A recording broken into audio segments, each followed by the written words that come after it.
IT man ပြောကြမယ်ကွန်ပျူတာစဖွင့်ခြင်းမှာ Windows logo မပေါ်ခင် hardware တွေကိုဘယ်သူကအမိတ်ပေးနေရလဲသိလားအဲ့ဒါ BIOS ဒါမှမဟုတ် UEFI လို့ခေါ်တဲ့ firmware ပါ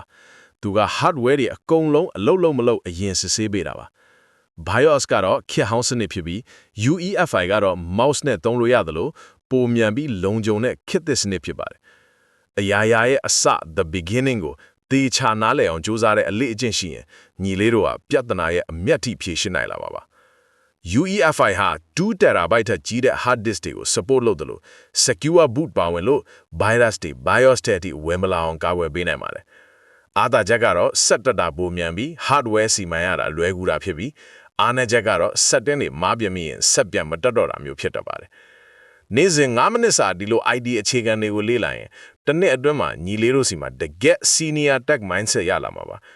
ဥမာတာမန်လူကစက်မတက်ရင်ပြာရခတ်နေခြင်းမှာညီလေးကတော့ UEFI နဲ့ဝင်ပြီးဘာဖြစ်နေလဲဆိုတာချက်ချင်းသိနေမှာမျိုးပါ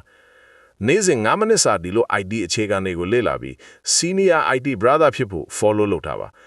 ရန်ကုန်မြို့ထဲမှာ ID services တွေလိုရင်ကျွန်တော်တို့ ID man ကိုဆက်သွယ်လိုက်ပါနော်